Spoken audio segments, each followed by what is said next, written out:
Sabi ni Sara Diskaya, naaawa daw siya sa kanyang mga anak. Ngayon, may reaksyon diyan si Mayor Vico Soto. Tungkol sa mga anak ni Diskaya. Ha? Yan, anong take natin diyan? Alamin niyo mamaya. Itong si Sara Diskaya, ang sinasabi niya, nahihirapan daw siya, naiiyak siya, nalulungkot siya dahil paano na daw ang kanyang mga anak? May mga ADHD daw ito, may mga sakit, may mga hindi naman sakit, may ganung sitwasyon, mga ADHD, lahat daw halos ng anak niya. Kaya sino na daw mag-aasikaso nun? Kaya yun, naiiyak si Sara Diskaya, parang inaano niya na kawawa ang kanyang mga anak. Hindi niya raw maisip ano nang mangyayari sa mga ito. Ngayon, ang reaksyon dun ni Mayor Vico Soto, sabi niya, ang eh, tinuruan niyo rin ang mga anak niyo na magnakaw. Yung ganun kadirekta yung sinabi ni Vico Soto. Tinuruan niyo rin naman ang mga anak niyo na magnakaw. Tinuruan niyo rin na masangkot sa masama. Ang tinutukoy kasi ni Vico Soto, panoorin niyo ang sinasabi ni Mayor Vico Soto, yung mga korporasyon ng Diskaya nakapangalan sa mga santo. Saint Gerard, Saint Matthew, Saint Timothy. Ngayon, yung mga anak niya, yun din ng pangalan, Gerard, Matthew, Timothy. Kumbaga, pinangalan ni Diskaya, ng mag-asawang Diskaya, ang ipinangalan nila sa kanilang mga anak, santo. Yun din yung pinangalan, kaya Matthew, yung anak niyang isa, Gerard yung isa, Timothy yung isa. Tapos, pinangalan nila to sa kanilang korporasyon, construction companies. Ang ginawa kasi ng mga Diskaya, nagtayo ng maraming construction companies. Dahil ang dami na nilang kontratang hawak sa gobyerno, gusto nilang kontrolin ang mga transaksyon sa gobyerno. Ang dami na nilang binuong mga korporasyon. At yan yung mga pinangalan nila, kapangalan sa santo, na pangalan din ng kanilang mga anak.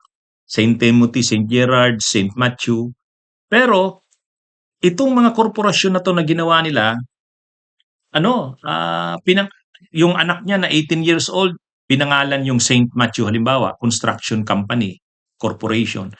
Ang capitalization, 240 million, ganun, sabi inisa-isa yan. Inisa-isa yan ni Mayor Vico. So pinakita niya doon na ginamit pa yung kanyang mga anak, na pinangalan sa kanila yung mga construction companies nila. Tapos ang kapital nun ang lalaki, mga 250 million. Tapos nung mabuo itong mga kumpanyang ito, nakakuha kaagad ito, pagkabuo pa lang nakakuha kaagad ng ilang bilyon, ilang pung bilyon na mga kontrata sa DPWH, sa gobyerno.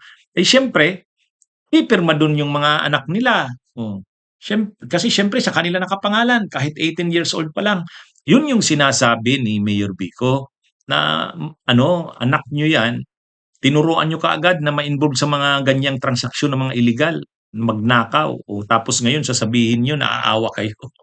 Kung naaawa kayo, sabi ni Mayor Vico Soto, dapat maaga pa, noon pa naisip nyo yan na huwag nyong idadamay ang anak nyo. O kaya para sa mga anak nyo, huwag nyong gagawin yan kasi masama yan. Pero sabi nga ni Mayor Vico Soto, ginawa nyo yan eh. Tapos ngayon sasabihin nyo naaawa kayo sa inyong mga anak. Dapat noon pa naisip nyo yan na ang ginagawa nyo ay ikakasama ng anak nyo. Na pagdating ng panahon, malalaman ng mga anak nyo na mali ang ginawa nyo, masama para sa bayan. Pero in-involve nyo pa nga sila. Yun na nga, sa kanila pinangalan yung mga construction companies kahit 18 years old pala. Ang laki-laki ng kapital, ang laki-laki ng mga kontrata. So, maaga pa, na-corrupt na yung isip ng mga bata. Ngayon, anong sasabihin niya? Anong sasabihin ni Diskaya? Na kawawa yung kanyang mga anak? Yun yung comment ni Mayor Vico Soto. Paano mo nasabing kawawa? In-involve mo na nga kaagad, tinuruan mo ng magnakaw. Yun. Matindi rin talaga itong si Mayor Vico Soto. Pero tama naman yung punto ni Mayor Vico Soto.